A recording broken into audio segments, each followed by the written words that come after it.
By the time you're finished listening to this Pepsi Zero Sugar, you'll be 15 seconds closer to kickoff. Stock up now. Bengals game day is so close, you can almost taste it. Bengals watching. Better with Pepsi. Want to shop Walmart Black Friday deals first? Walmart Plus members get early access to our hottest deals. Join now and get 50% off a one-year annual membership. Shop Black Friday deals first with Walmart Plus. See terms at walmartplus.com. When you share your food, you share your heart. So what's on your table this holiday season? Save on your festive feast at Kroger with delicious deals on all the holiday classics. Or wow the crowd with something new, like a quinoa stuffed butternut squash. It's sure to add a pop of color to your spread. How about a sweet potato casserole with a crunchy oat streusel topping, made with care for the sweet tooth and the savory tooth? With Kroger, fill your table with love and watch as your guests' hearts get as full as their bellies. Kroger, fresh for everyone. Thanks for choosing this free Anfield Index podcast. If you'd prefer to listen to this or any of our other shows without adverts, then now's the time to check out Anfield Index Pro. With AI Pro, you can supercharge your entire listening experience. You'll not only get all of our podcasts without the ads, but you'll have them far faster with our Quick Publish feature available exclusively for subscribers. AI Pro also puts you in the heart of our sound studio, with an option to listen to many of our shows live and interact with the podcasters in real time as the shows are recording. Upgrading couldn't be easier. AI Pro is available on all popular podcast platforms. Just head on over to AnfieldIndexPro.com and get started today. Hello and welcome to the Daily Red, your lunchtime catch-up on all things Liverpool FC, your daily reminder that the Reds are top of the league and back in league action this weekend. A Sunday trip to the South Coast to take on rock-bottom Southampton. And we have had Arne Slot's press conference today, so we have injury updates.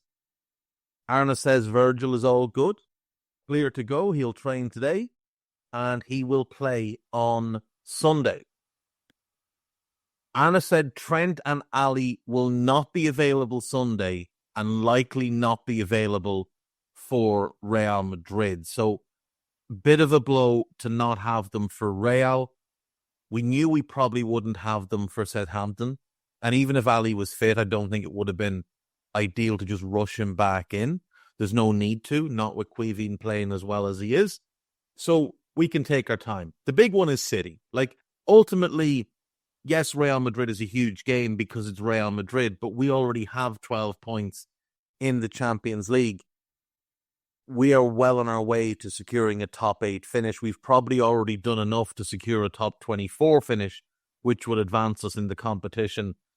So we can take our time with bringing the players back, not have to rush them for Real.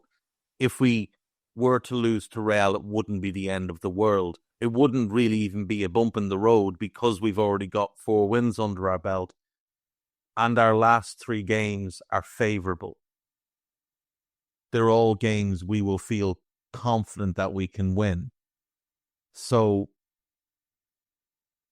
even if we do lose, I would still expect us to comfortably end up as a top 8 seed. Therefore, City is the focus. Get through Southampton and then focus in on City. The league is absolutely going to represent our best opportunity for major silverware this year. And we need Alisson and Trent to do that. So having them back for City will be huge. Diogo Jota, a little bit away. Won't be ready for this game. Won't be ready for Real by the sounds of things. But again, might be ready for City. Might well be ready for City. And I think he could cause them problems. Federico Chiesa is in bits of training, but not yet in full training. They are working with him to build up his fitness. I see people having temper tantrums and crying all the time on social media. Arne Slot has been as transparent as he possibly can be about the situation. He wasn't ready for the intensity of the Premier League. He didn't get a full pre-season. He didn't play any games during pre-season. And he picked up a minor knock that was a result of the intensity raising. and it was something that they were worried about. So they decided to pull him back and give him a proper preseason and work him up to speed to have him ready so that when he does come into the mix properly, he can contribute. So that when he does come into the mix properly, we're not having to worry as much about his fitness. He'd be able to string together runs of games. And we paid 10 million for a guy who a few years ago was being touted around as a £100 million player. There are obvious reasons why his valuation dropped that much. Injury is the main one. We need to be careful with him, but we know that we have an exceptionally gifted footballer at our disposal. And we want to make sure we maximize what Federico Chiesa can bring to our squad. And the best way to do that is to ensure that he's in the best possible physical condition, without rushing him, without taking unnecessary gambles, by just being cautious. It's November. The season doesn't end till May. And I might be mistaken on this, but I don't think we signed him on a 1-year contract. I think we gave him a multi-year deal, which is an investment in multiple seasons. So even if he does have a disrupted campaign this year, they're not just planning for him this year. They're planning for him across multiple seasons. So I'm like, we're top of the league. We're top of the Champions League. Our forwards are pretty much all playing well. So what are you worried about? Like, the more concerning one for me is Diogo Jota, because this is every season now that he's getting hurt for us. But I'm not having tantrums over where's Diogo Jota, because I saw him get hurt, and maybe that's the difference. Maybe this is the issue. We saw Jota get hurt. We didn't see Chiesa get hurt.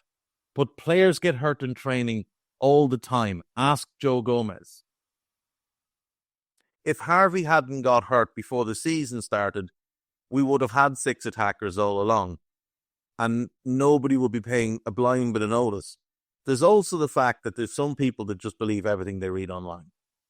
So when garbage outlets from Italy, and they are garbage by Italian standards, which are in the bin to begin with, when they're saying, oh, Liverpool are prepared to loan him out in January, there are people that are reading that and thinking, oh, now I understand why he's not playing. He's not good enough. Like, you're just idiots. Settle yourselves down. Stop reading shit online. Stop listening to nonsense. Listen to the one person who works for the club who's talked about it. That's the manager of the football club. Note, not one local patch journalist has even hinted that it would be considered that he be loaned out in January. There is no suggestion that he's not happy, no suggestion that he's struggling to settle, no suggestion that the club aren't happy with him, no suggestion of any attitude problems. There is categorical statements from the manager that he had a bit of an issue. This is why he had the issue. And now we're going to go about solving that issue and making sure that it's not an issue moving forward. So settle yourselves down. Everybody's going to be back soon. Things are looking rosy. There's absolutely no reason not to feel very, very positive about this football club right now. Yes, the contract situations, they will resolve themselves one way or another. And you know what is not going to have any impact at all on the contracts is you sitting on social media whinging about it. This episode is brought to you by State Farm. You might say all kinds of stuff when things go wrong, but these are the words you really need to remember. Like a good neighbor, State Farm is there. They've got options to fit your unique insurance needs, meaning you can talk to your agent to choose the coverage you need. Have coverage options to protect the things you value most. File a claim right on the State Farm mobile app and even reach a real person when you need to talk to someone. Like a good neighbor, State Farm is there. With Uber Reserve, good things come to those who plan ahead. Family vacay? Reserve your ride as soon as you book your flights. To all the planners, now you can reserve your Uber ride up to 90 days in advance. See Uber app for details. At Sierra, discover joyous deals on great gifts for everyone on your list. Like cozy slippers, ski gear, fishing poles, bikes, large kayaks, even larger canoes. Whew, which might lead to another discovery.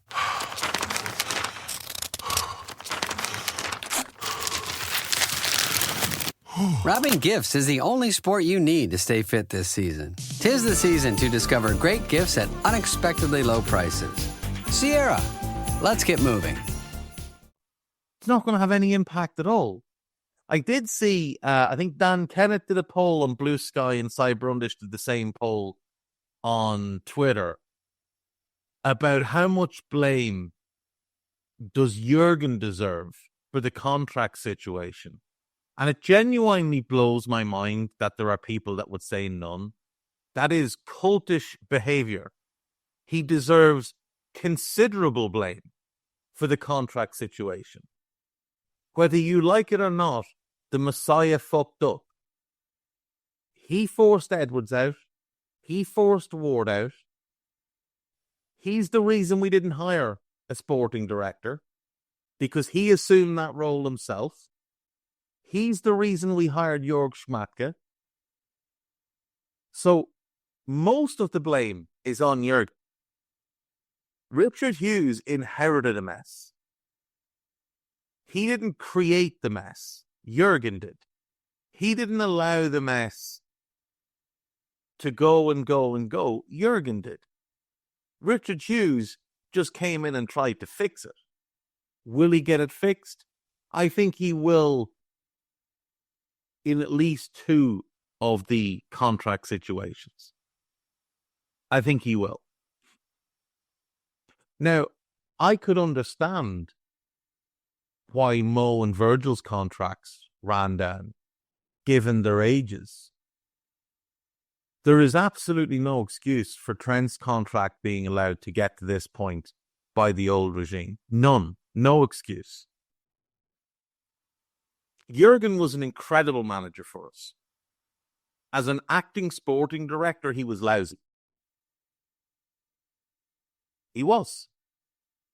And we had a report from Paul Joyce the other day that the last time Mo's contract was up, Jurgen wanted Anthony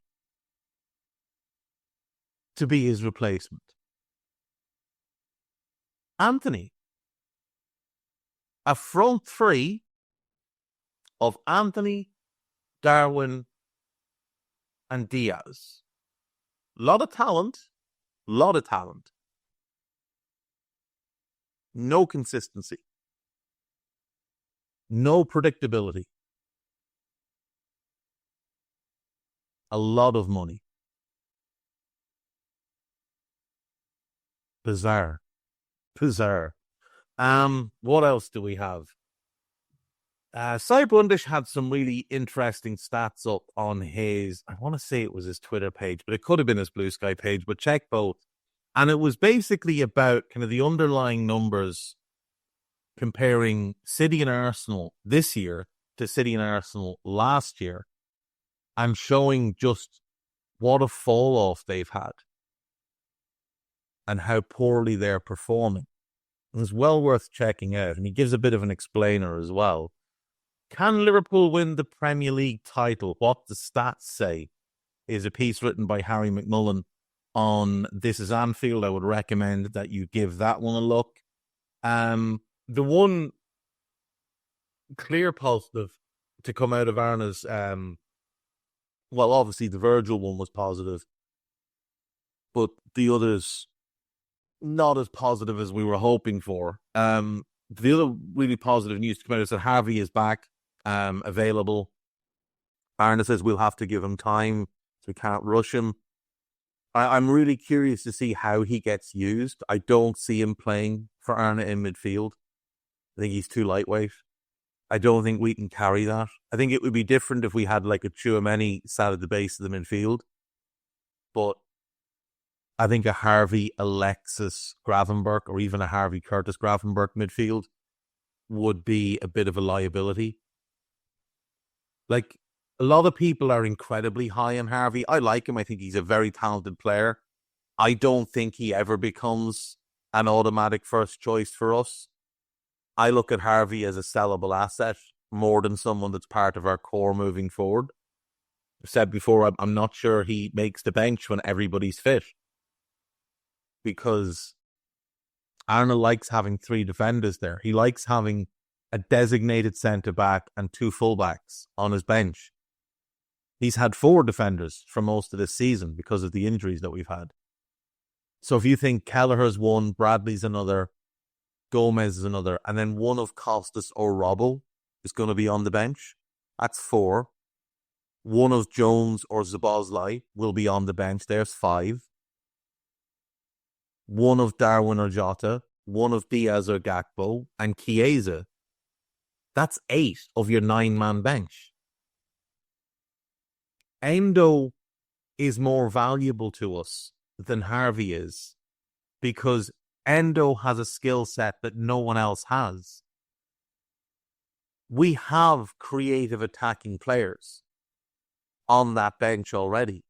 We don't have anybody who does what Endo does. And if we go and buy a midfielder, particularly a number 6, and Endo is replaced by that player, then that player is going to be on the bench, which means Harvey is not. He's just not. Now, we won't have everybody fit every week, obviously, so he will make the squad. He will get some starts here and there. I think he will play a lot less under Arne than he did under Jurgen. I mean, I wouldn't be surprised if he's not at the club in 18 months. Or, well, the start to say 26, 27. Because he'll have good value, I could see him being someone we cash in on. Someone we may be using a deal to get somebody else. Because he could absolutely play for a lot of the league. He is, like I say, he is a good player. He's very, very talented. But he's too small, he's too slow to play in our midfield or as a winger. So I don't really see where he fits, other than as a sub. And again, I don't know that he's going to make the bench every week when everybody's fit. He will make it in certain games, but he won't in others. Because having a player like Endo, who can come off the bench and kill a game and see it out for you, that's more needed given what else we have. But he'd bring in a hell of a fee. He'd bring in a big fee, without doubt. And he'd probably go somewhere and do really well. And that would, of course, lead to crying. But that doesn't mean he would have done it with us. Like, you know, it's all about opportunities. Look at Cole Palmer. He's gone to Chelsea and done really well. Now, I don't think Harvey's as talented as Cole Palmer. I don't think he'd have the same type of impact. But Cole Palmer wasn't going to get those opportunities at City. He might have, in hindsight, given KDB's injuries. But when you've got De Bruyne, when you've got Foden, when you've got Bernardo Silva, you're kind of well stocked in that position. And Pep obviously didn't see him as a winger.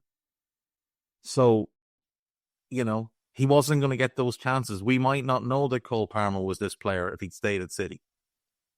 On to AnfieldIndex.com. There is a piece about Wataru Endo talking about Javier Mascherano, which is beautiful. Jan Molby has had some things to say, so check out 2 pieces there. One talking about important players of the club and one talking about our weakest link. There is a piece about Jarrell Quansah and Connor Bradley, piece about Ronald Koeman's decision to not start any of our players in the final game, send Virgil home early, obviously, and then bring Gravenberch and Cody off the bench. Podcast-wise, there is the new Scouted, if you haven't heard that. There is Molby on the Spot, which is a belter. Trev and Jan always deliver. And then there is the post-conference presser with Dave Davis breaking down what Arna had to say. And that's me for the week. Dave Davis is here tomorrow and Sunday. I'll see you Monday. Have a good weekend. Here's hoping for 3 points. We hope you enjoyed listening to this Anfield Index show. Please be sure to subscribe to our channel so future podcasts find their way to your device automatically. There's nothing quite like fan engagement, and we'd love to know what you think of anything discussed on this show. The best way to get in touch is over on our free Discord community, where both podcasters and listeners debate the hottest LFC topics 24/7. Sign up free now at AnfieldIndex.com/Discord. You won't regret it. You can also follow us on Twitter at Anfield Index and find us on Facebook by searching for Anfield Index. Oh, and before you go, we'd love it if you could leave us a 5-star review on your favourite podcast app.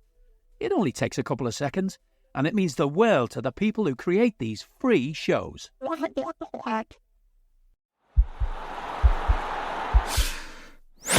This podcast is part of the Sports Social Podcast Network.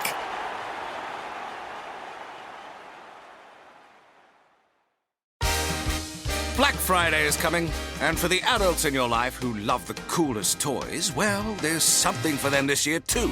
Bartesian is the premier craft cocktail maker that automatically makes more than 60 seasonal and classic cocktails, each in under 30 seconds at the push of a button. And right now, Bartesian is having a huge site-wide sale. You can get $100 off any cocktail maker or cocktail maker bundle when you spend $400 or more. So, if the cocktail lover in your life has been good this year, or the right kind of bad, get them Bartesian.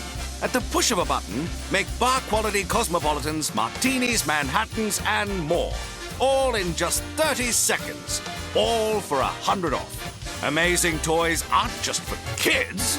Get $100 off a cocktail maker when you spend $400 through Cyber Monday. Visit Bartesian.com/cocktail.